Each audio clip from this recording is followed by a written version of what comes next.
ازيكم يا شباب؟ الفيديو النهارده هيكون عن الفونتس واسباب اختيارنا للفونت وازاي نقدر نختار الفونت من جوجل فونتس او نحطه على السيرفر عندنا، وحاجات تانية كتير هتأثر على البرفورمانس. المهم انا عملت لستة كبيرة جدا بالحاجات اللي هنتكلم فيها عشان ما نقصش اي بوينت من اللي احنا محتاجين نقولهم. فاول حاجة هنتكلم عنها هي الفايل فورماتس، ايه هي الاكستنشنز بتاعت الفونت اللي احنا نقدر نستخدمها والفروقات ما بينها. وهنتكلم كمان عن الستاتيك فونت والفاريبل فونت الفايلز نفسها، وهنتكلم عن الاستراتيجيز او الكور بتاع الفونت نفسه، يعني امتى اخد الفونت من جوجل فونتس وايه الفرق بينه وبين ان انا احط الفونت عندي على الويب سايت بتاعي. واخر حاجة القرار اللي انا هاخده عشان اختار واحد من الاتنين، يا اما اختار من جوجل فونتس يا اما احطه عندي على السيرفر. ازاي اقدر اخد القرار ده وكل قرار فيهم هيأثر على ايه بالظبط؟ فيلا بينا نبدأ. اول حاجة عايزين نقولها ايه هي الفايل فورماتس. اول حاجة عندنا 3 فايلات ممكن نستخدمهم، ودول الاشهر عموما واللي احنا غالبا هنستخدم واحد منهم. واول حاجة هو التي تي اف، ده الاكستنشن بتاعه اسم الفايل دوت تي تي اف. ده أقدم نوع من الفايلات اللي أنت ممكن تستخدمها. والفروقات ما بين الفايلات نفسها أو الاكستنشنز نفسها بتكون في الضغطة بتاعة الفايل. يعني مثلا عندنا ال WOFF وزي نفس الاسم 2، الفيرجن 2 يعني. الفرق ما بينهم الكompression أو الفايل سايز. يعني مثلا ممكن تلاقي الفايل ال TTF عبارة عن 500 كيلو مثلا، ال WOFF ممكن تلاقيه 300 كيلو، ال WOFF2 ممكن تلاقيه 60 كيلو، او ممكن تلاقيه مثلا 100 كيلو، على حسب كل فونت. فدي الفروقات ما بينهم. فدايما احنا بيبقى عايزين نستخدم اكتر فايل compressed اللي هو الفيرجن بتاع ال WOFF2. تاني حاجة هنتكلم عن الستاتيك فايل والفاريبل فايل. احنا دلوقتي ممكن يبقى عندنا فايل لكل ويت، فونت ويت اللي هو التقل بتاع الفونت نفسه سواء بولد او ريجولار او هكذا. اول ما انزل الفونت بتاعي بيبقى كومبريسد، ممكن الاقي فيه الويتس من اول 100 لحد 900 مثلا، وممكن يبقى فيه حاجات مختلفة على حسب الفونت اللي انت منزله. فانا دلوقتي هستخدم عندي في الويب سايت 400 وهستخدم 700 بس كده، يبقى انا هنزل 2 ويتس عندي على الويب سايت. في المقابل انا لو عندي الفايل ده variable او dynamic يعني، فهو بيكون حاطط لي كل الويتس في فايل واحد بس، واقدر من خلاله اختار كل الويتس اللي انا محتاجها. خليني اوريكم كده على الشاشة. ده مثال انا عامله عشان نتست عليه بعد كده، بس احنا هنختار الهيدر ده. ودلوقتي انا لما اختار الفونت ويت هلاقي عندي 3 ويتس بس. فده معناه ان انا حطيت ده عبارة عن كاستم فونت، بس هو بنفس الفونت اللي فوق اسمه روبوتو، بس انا مديله اسم تاني اسمه روبوتو دوت WOFF2 عشان نشوف الفرق ما بينه وبين جوجل فونت. فدلوقتي احنا بنختار الويت، انا عندي واحد من التلاتة دول. في المقابل لو انا نزلت الفايل ده عبارة عن variable هلاقي عندي كل الويتس موجودة. فده الفرق ما بين الفايل الفاريبل اللي انا اقدر اختار منه كل الويتس بتاعتي، والفونتس او الويتس المنفصلة اللي كل ويت منهم ليه فايل مختلف. تعالوا نتكلم عن اول نقطة معانا وهي الجوجل فونتس اللي هو ده وده كمان، واللوكالي هوستد فونت. ايه الفرق ما بينهم؟ الفرق ما بينهم ان انا دلوقتي عندي لما باجي في البيلدر عادي احنا عندنا بريكس، فدوست على التايبوجرافي وبعدين جيت هنا في الفاميلي دوست. كل الفونتس دي بتاعت جوجل، كل الفونتس دي جاية من جوجل، مش عندنا على الويب سايت. الفونتس اللي انا عايزها على الويب سايت عندي هنلاقي هنا جزء اسمه كاستم فونت. طيب ازاي احط كاستم فونت عندي على الويب سايت؟ اول حاجه خلينا نروح على جوجل فونتس كده. انا كتبت روبوتو وده الفونت اللي احنا هنستخدمه على طول يعني، وهختاره اهو. هلاقي عندي جيت فونت. انا لو دوست جيت فونت كده هتقدر تنزله من هنا، بس المشكله اللي قابلتني ان هو نزل لي الفايل عباره عن تي تي اف. انا كنت عايزه WOFF2، فكل اللي عملته ان انا رحت عملت سيرش عليه على الانترنت ودورت على الاكستنشن اللي انا عايزه ونزلته. بعد كده رحت على بريكس من هنا وعلى كاستم فونت وعملت الفونتس اللي انا محتاجها. ده حطيت ال TTF وهنا حطيت الاكستنشن التاني WOFF2. فانت عشان تعمل اي فونت او اي كاستم فونت بتدوس على add new custom font، تكتب التايتل هنا وتبتدي تحط الفاريبلز بتاعتك. فخلينا نرجع تاني كده على الكاستم فونتس، وانا هعمل هنا واحد. كل اللي انا عملته ان انا حطيت فورماتس مختلفة. خلينا نشوف كده الكاستم فونت ده عامل ازاي. هنا ده الفولدر اللي انا نزلته من على جوجل. اول ما فتحته لقيت ان انا عندي هنا variable، الفايل ده variable والفايل ده كمان variable.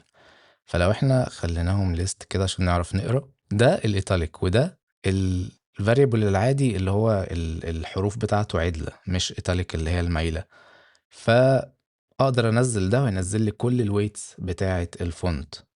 ولو فتحت الاستاتيك هلاقي كله عندي بقى واحد واحد. في عندنا هنا حاجة اسمها روبوتو كوندنسد، وده فونت مختلف عن الروبوتو العادي. فانا مثلا هنا عندي روبوتو عادي بلاك ده اللي هو هتلاقيه 900، بولد 700، وبعدين عندنا حاجات ايتاليك لايت ده ممكن يبقى 300 مثلا، ميديوم وريجولر 400 وهكذا. فبختار اللي انا عايزه وبحطه عندي على السيرفر. انا هنا اخترت 3، اللايت والنورمال والبولد اللي هما ال3 ويتس دول. لو عايز اضيف اي فاريانت تاني هدوس كده اختار اللي انا عايزه. ده اللي هيظهر لي على بريكس، يعني ممكن اختار مثلا 600 وبعد كده اعمل edit واعمل upload للفايل اللي انا عايزه، سواء انا عندي ده او ده او ده. هختار اللي انا عايزه واعمل upload، هتلاقيهم هنا عندك، او تختار upload من الكمبيوتر وترفع الفايل بتاعك. طيب في الحالة بتاعتنا انا هكتفي بالتلاتة اللي عندي واعمل update ده بيعمل سيف للفونت وده اسم الفونت بتاعك. نيجي دلوقتي للبرفورمانس. ايه اللي هيفرق فونت عن فونت في البرفورمانس بتاعنا؟ ايه اللي هيفرق جوجل عن الحاجات اللي انا حاططها عندي على السيرفر؟ كل الناس بتقول، او كل الحاجات اللي انا قريتها بتقول ان دايما الفونت الهوستد لوكالي اسرع من الفونت اللي على جوجل. طيب ايه السبب لده؟ السبب ان انت بتعمل ريكويست على الانترنت، بتروح لسيرفر مختلف third party زي ما بيقولوا، ونجيب الفونت ونرجع من جوجل نحطه عندنا. طيب كل ده ريكويست على الانترنت، فالاسرع ان انا اجيب الفونت من على سيرفري واروح حاطه على الويب سايت اسرع.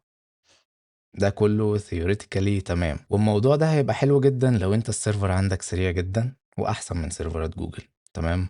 بس احنا عندنا حاليا السيرفرات اللي احنا بنشتغل عليها ممكن يبقى في حاجات ضعيفة، ممكن يبقى الويب سايت اللي انت عامله حاجة صفحة واحدة فمش محتاج ومعليهوش ترافيك اساسا، فالسيرفر اللي انت جايبه ضعيف. ففي الحالة دي هنستخدم جوجل فونت ولا هنستخدم الفونت بتاعنا اللي احنا لسه منزلينه دلوقتي؟ فمحتاجين نعمل تيست. فانا فتحت الصفحة دي، الصفحة في البيلدر بس انا فتحتها هنا عشان نعمل عليها تيست. اول حاجة هنعملها، خليني اقفل دي كده، هنفتح الديباجنج تولز اللي انا كنت فاتحها دلوقتي، وهو كليك يمين وتعمل انسبكت او F12. المهم انا هنا عايز النتورك عشان اشوف كل فايل بيحمل قد ايه او سرعته ايه، وكمان انا عامل ديسيبل للكاش بحيث ان الفايل لما بينزل مرة على الكمبيوتر بيفضل موجود لفترة معينة، مش كل مرة بتعمل لودنج للويب سايت او الصفحة بيعمل لودنج من الاول، لا هو بيبقى موجود خلاص على البراوزر. فاحنا هنعمل هنا ريلود، هلاقيه عمل لود للفونتس دول كلهم فونتس. اول واحد ده لو انا وقفت عليه كده هلاقيه جايبه من fonts.gstatic.com، وده موقع بتاع جوجل، يبقى ده جوجل فونت.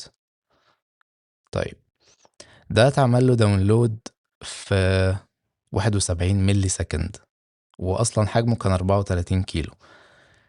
اللي انا عامله او منزله على السيرفر اللي هو WOFF2 ده كان 50 كيلو اكبر اصلا، وخد 200 ملي سكند، وقت اكتر من جوجل فونت. وبعدين انا مستخدم واحد للهيدر اللي هو البولد وواحد للتكست العادي اللي هو الريجولر. فعملت داونلود تاني للريجولر، كان 64 كيلو وخد 200 ملي سكند برضو. يعني كتوتال كده لو قلنا جوجل حمله في قد ايه، جوجل حمل كل حاجة، الهيدر والتكست العادي بكل الويتس بتاعتهم في 71 ملي سكند. انا الفونت بتاعي خد 400 ملي سكند، فطبعا جوجل احسن بكتير. وبعدين عندي نقطة كمان عايز اقولها، لو الفونت اللي انت واخده من جوجل حد كان مستخدمه في ويب سايت قبل كده، فانا كيوزر كنت على ويب سايت مستخدم روبوتو وجيت على الويب سايت بتاعك، البراوزر عندي كده كده عارف ان ده نفس الفونت فمش هينزله تاني. فدي نقطة احسن ان انت تستخدم جوجل فونت. نتكلم بقى عن نقطة رخمة شوية في جوجل فونتس. دلوقتي زي ما شفنا في الشهر اللي فات أو في الفترة اللي فاتت، كلاود فلير وقع فترة مش قليلة خالص، وكلاود فلير لما وقع معاه ويب سايتس كتير. دلوقتي انت لو واخد الفونت بتاعك من جوجل وحصل مشكلة في جوجل، ايه اللي هيحصل؟ الفونت مش هيتحمل، يعني الويب سايت هيبقى فاضي. لا، هو في حاجة اسمها فول باك فونت، بس انا هيبقى عندي مشكلة ان الفونت بتاعي ما حملش من جوجل، فالمفروض ان انا اكون محمل زي باك اب من الفونت ده عندي على السيرفر، واستخدمه بس في حالة ان انا ما قدرتش اجيب الفونت من جوجل، فساعتها هعمل الفول باك ده واستخدم الفونت اللي انا حاطه عندي. وعندنا جزئين من الفول باك استراتيجيز. اول واحد هو الفلاش اوف انستايلد تكست، وده ان التكست بيحمل عنك، بيحط الفول باك تكست لحد ما يحمل، وبعد كده تلاقيه عمل فلاش او شال ده وحط ده، فانت بتشوفه قدامك وهو بيغير الفونت بتاع الويب سايت بيحمل بحاجة، وبعدين تلاقيه راح عامل شيفتنج. والحاجة التانية هي الفلاش اوف انفيزبل فونت، يعني الويب سايت عمل لودنج لكل حاجة بس مفيش فونت خالص، وبعد كده اول ما الفونت حمل راح ظهره كده، هو كان انفيزبل اصلا وراح ظاهر فجأة. عندك حاجتين هما اللي بيحددوا الحاجات دي. اول حاجة هو نوع البراوزر اللي انت بتستخدمه، يعني في حاجة زي كروم مثلا هو بيستخدم الفلاش اوف انستايل تكست، وفايرفوكس بيستخدم الانفيزبل تكست، بيديله 3 ثواني لو ما ظهرش بيظهر الفول باك، بس قدامك 3 ثواني الويب سايت من غير فونت، حاجة مش كويسة. وطبعا انت تقدر تoverride الديفولت بتاع البراوزر بانك تكتب كود في ال CSS او الستايل شيت بتاعك، زي الكود اللي ظهر قدامنا في البوليت بوينتس اللي حطيناها على الشاشة من شوية، اللي هو فونت ديسبلاي، سواء بقى هتحط سواب او هتحط فول باك او هتحط اوبشنال، انت اللي بتختار. تعالوا بقى نشوف الفونت وهو بيعمل الشيفتنج ده قدامنا. انا دلوقتي عندي انترنت عايزه بطيء جدا عشان اقدر اشوف الشيفتنج ده وهو بيحصل، فانا عامل هنا ثروتلينج هيكون قليل جدا، ونشوف نعمل ريفرش تاني للصفحة، هي بيحمل بالراحة، كل حاجة عمالة تحمل بالراحة.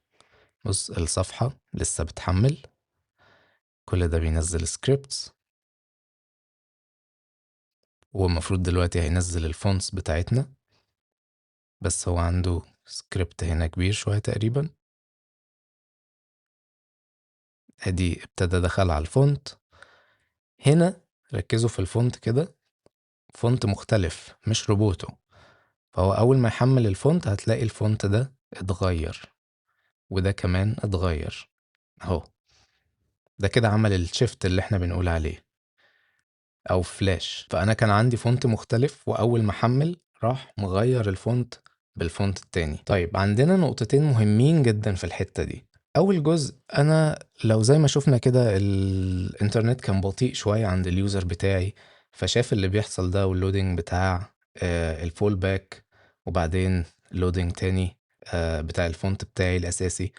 فازاي انا اقدر اعمل حاجة تخليه ما يشوفش الكلام ده؟ احنا لو رحنا على بريكس هنا